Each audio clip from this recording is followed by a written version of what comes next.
So you don't need to wait until 2 a.m. to apply for that credit card. There are too many credit cards out there that are giving you money to use the card. So why would you be paying a card unless you know your credit is trash? This is what is reporting to the credit bureaus. You always need to know what this is. Take a screenshot on your phone, write this down. These are the parameters. And I'm still getting cards. So I'm going to go through and show you guys how to actually apply for this credit card. Here's the trophy of what you need to know when you're applying for credit cards. Here is the GOAT. Here's the secret. Good morning, YouTube. It's Amber Manaya. Today I'm here to show you how to properly apply for a credit card. Now, there's a few little tips and tricks that people don't know as to why they get denied. The simplest thing as to why you get denied and why you get approved. So if you are new here, I would love it if you could watch the prerequisites of this video so you're up to speed on utilization, derogatories, collections, credit age, those things, because those are going to all play a big factor in this. They're not mandatory. Go ahead and watch this. Go back and watch those. It's a mixture of all of them, but we're going to make sure that you are not getting denied for credit cards and you're not applying at the wrong times. So if you're up to speed by now, then you most likely have a Credit Karma login and an Experian login. Equifax is going to be free on your Credit Karma as well as TransUnion. Equifax is not used as much, but it's there. And Experian, you should not be paying Experian for anything. Just get that free Experian. The only thing you can pay for is TransUnion and Equifax, which you're getting for free on Credit Karma. So save your money, but you should have those two logins. What you're going to want to do is you want to log into your Credit Karma. If you already don't have cards that you know you want to get, then Credit Karma is going to give you a nice big list of, hey, think about these cards you may never have thought of.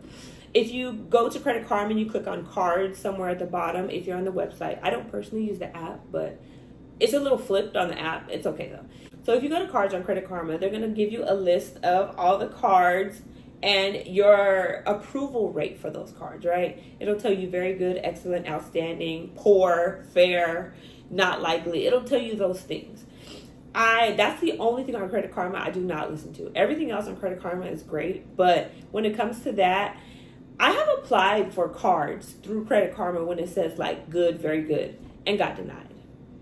As well, sometimes they refer me cards that I already have. And I'm like, first of all, Credit Karma, you know everything about me. You dropped the ball right there. That's the only place that Credit Karma has dropped the ball. So it's just for you to see what cards are out there kind of thing. And if you kind of have a grasp and you know how your credit is looking, then you don't really need to look at their very good, excellent. I mean, it's a little help, but it's not always true. Once you've looked over the cards and, you've noted down a few onto paper on your head of which ones you may want to apply for, the next thing that we're going to do is we need to check your credit. If you've been checking your credit every day, then you kind of already know where your credit stands and you already know how your strategic plan is going. If you don't check your credit every day, maybe once a week, then what we want to do is we want to make sure your utilization is at the lowest it can be, meaning your credit cards are paid down as much as possible and everything has reported. If you know that you have just paid something down and it hasn't reported yet, and your utilization could be lower, wait it out. It's going to be less than 30 days because everything reports every 30 days at the least, right? So we want to make sure the utilization is low. We want to make sure there's no new collections or derogatories. We want to make sure that the payment history is, of course, up to date. We want to make sure that the hard inquiries, if you have 0, you're in the clear. If you have like 6, that's fine. I have 12 and I still got approved for something. It's not as likely. And when I'm applying for something and I have that 12 inquiries, I'm just taking a shot in the dark. I'm just like, hey, and it's usually a pre-qualification, but I'm in a credit building stage. I'm still building on my credit, meaning I'm not trying to buy anything in the next 2 years. If you are trying to buy anything in the next 2 years, then 12, hey, chill out. Maybe another credit card is not for you right now kind of thing.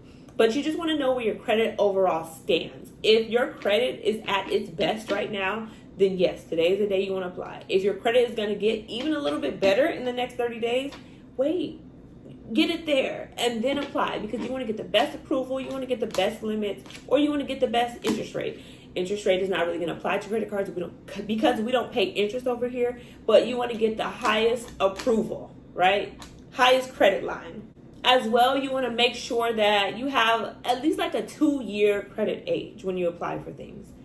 If you do not, then a trade line that can help add on some years to that is definitely what you need. If you're interested in trade lines, get at me on Instagram. I have them. Step 3, now that we know that our credit is at its best and we kind of know what cards we want to apply for, let's think about where our money and our finances are as well. Do we need a card that offers balance transfer, aka transferring a balance to something else that we have, either a loan or a credit card where the interest rate is high and we don't want to pay it and we want to flatten the interest rate for 9, 12, 18, 21 months? Would we like a credit card that offers no interest for 18 months on purchases? Do we want a card that offers just a bonus for, say, spend $500, get $200 back? What are we interested in gaining? Because every credit card you get is going to give you a gain. This kind of ties in with like number 5, but we do not want cards that charge us a fee to have the card. Why? Because there's a million credit cards out there that give you a bonus, that give you 0% interest for 21 months, that give you 3% on a balance transfer, and then 0% for the full duration of the balance transfer for 21 months. So if you're not getting a perk out of this card, that means that your credit is not the best, and we're just in a extreme building stage. And that's another topic, but we will touch on that in a second. So what would you like to gain from this credit card?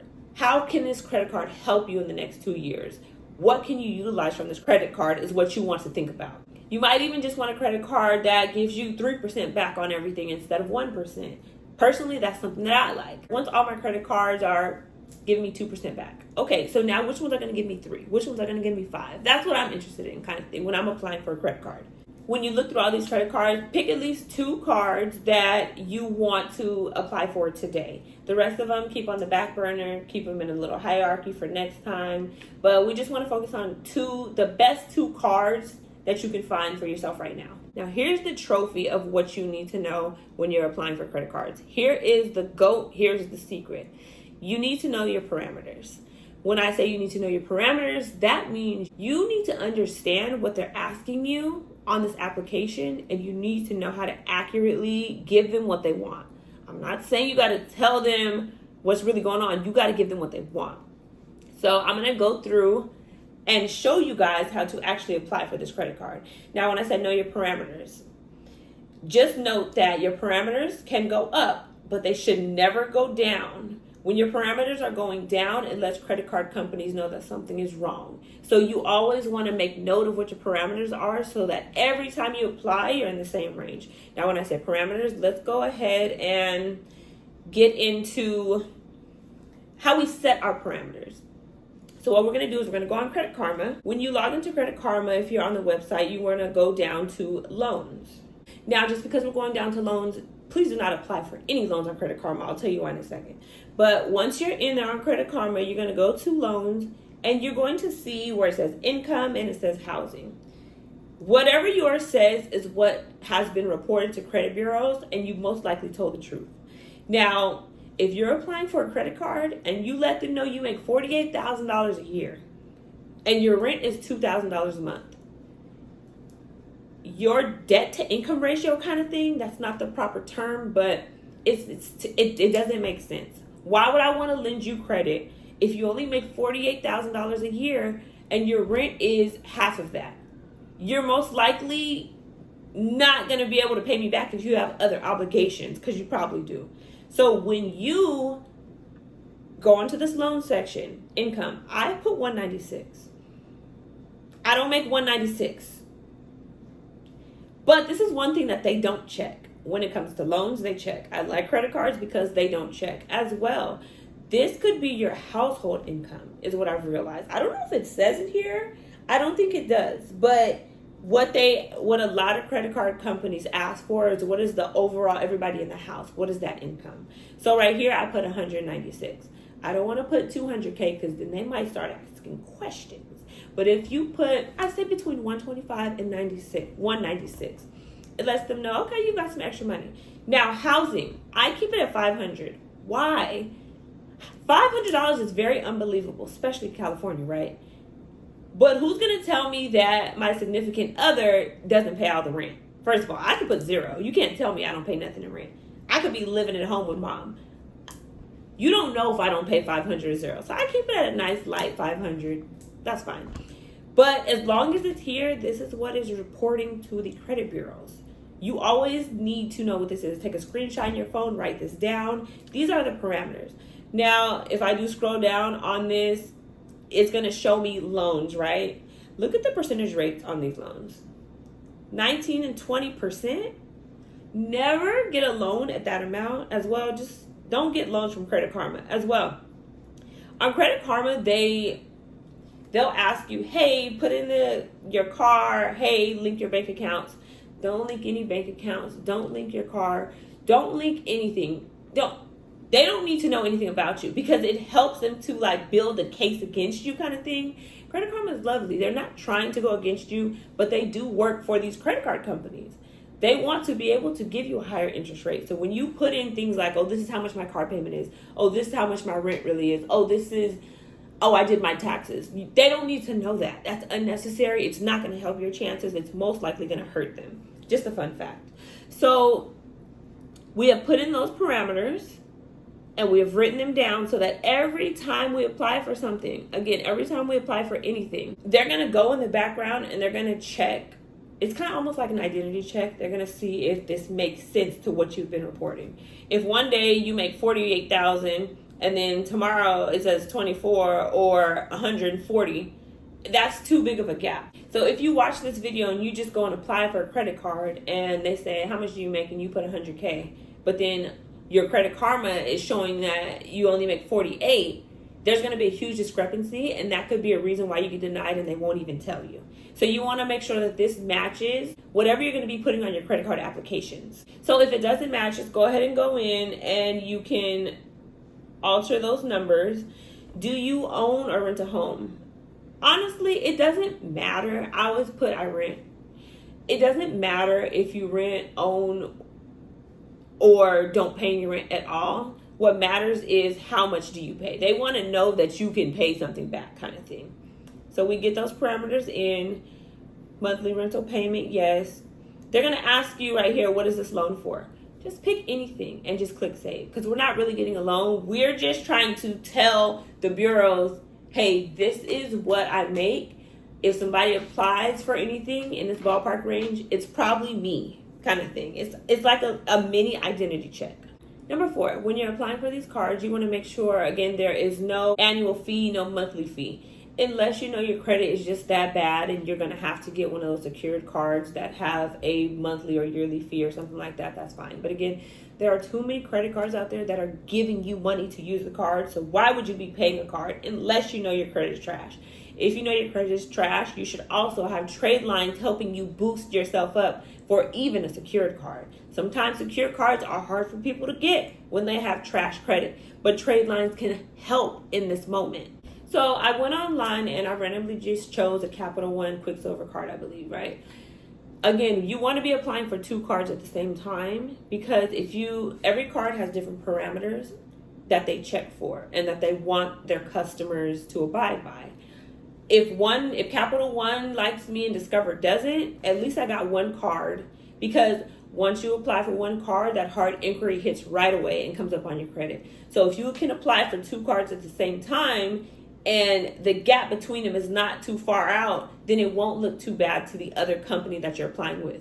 I've even done 3 at the same time before, but 2 is all I really need, because I have enough cards now that I don't need to be approved for more than 1 card at a time. Sometimes I get approval for all 3. I don't really need that right now, so I just keep it at 2 just in case someone does want to deny me, because I do have 12 hard inquiries at the moment. And I'm still getting cards. So what we're going to do is we're going over to Capital One. I click on credit cards. Then I clicked on cash back, any type of credit card you may like, right? You want to open up the details on the card so you can see what that card is going to give you for using it, right? This card is giving 1.5% cash back, unlimited 5% on hotels and other things, a $200 bonus when I spend $500, and 0% on purchases for 15 months. That's the kind of things you want to look for. That means I get to buy things and not have to pay them off for 15 months. Okay, let's get into the let's get into the application process. So of course, we're first page. Most applications are not like a step by step. But when you're applying for 2 cards, you're going to know when the end is. It's either going to say step 1 of 9 or it's going to say just submit at the bottom. But there's not a whole lot of questions. So you just want to make sure you're submitting both applications at the very same time. One on your phone, one on the computer, one on the iPad. That's 3. But you know what I mean. Okay, so we fill in our name and things. Perfect. On our next screen, we're going to, are you a U.S. citizen? You know the answer to that. These are just little questions. The real questions are going to be coming up soon. Get your address in there. Make sure it checks out. Just more verification of who you are and how can we contact you on these screens. Now we're getting to the part. You can choose self-employed if you may be ready to fork over some documents. They don't check this. So even if you're employed or self-employed, the one thing you never want to do on a credit card application is put that you are unemployed. Student is better, but make it make sense. You're not a student making $150,000 a year. That doesn't make sense. If you're a student, I mean, maybe 60K, right? I don't know, but make it make sense. And then if you're a student as well, you're making that kind of money. Your rent should not be high, right? But none of our rent should be high when we're applying for these applications. Not unless we're just making so much money. If you want to you make over 200K, then just be ready to prove it. Now, employed, again, they don't check. So I am a bartender. So I just put bartender because, yeah, I could easily make 196K. I'm just, as a bartender, it's not far-fetched. Don't put you work at CVS and you make 300K. Look. Even the algorithm, even these AI bots are not done. Go ahead and put bartender, I am employed. Next screen. How much do you make a year? What did you just put on Credit Karma? What did we just put on that loan screen? Because that's what's reporting right now. So I can put 196,000. Again, you don't want to go down. You don't want to have on Credit Karma 196 and then on here I'm putting 100K. That's a huge discrepancy, okay, people? I put 500 for rent on Credit Karma. I'm going to put that here too. Next screen. They're going to ask you little things like, okay, do you want to add authorized users? Do you want to do balance transfers? Just get the card. I don't think it hurts or helps your application. They want to know, okay, checking, savings. Yes, it makes sense to have a checking. You don't have to have a checking and a savings, but if you tell them you have neither, how do you plan on paying this bill? Make it make sense, right? And again, cash advances, authorized users, balance transfers. You could say no, and it's not going to hurt your chances. Just get approved for this card, and then once you're approved for the card, if you want to do a balance transfer, if you want to do a cash advance, which I don't advise unless you are about to become homeless, and authorized user, do not add anyone to your credit if you are new to credit and you don't know how to use it, because what you don't realize is if you don't know how to use this credit and you use it the wrong way and you have an authorized user, now it's reporting on their credit. Don't do this to people. If you're going to add your kids as authorized users, please make sure your credit is A1. Don't go destroying their credit before they have credit. That's nobody will tell you this, but it's crazy that you can actually destroy somebody's credit by adding them as an authorized user, thinking you're doing them a favor, and then screwing them. I've actually seen it before. There was a girl, she was married, she was on her husband's credit cards. She had no credit, but he's over leveraged at over 100%, at like 105% utilization. And your credit's in the trash because your husband added you to a card that y'all have maxed out. You can't even use. Get off. Okay, that's just a fun fact.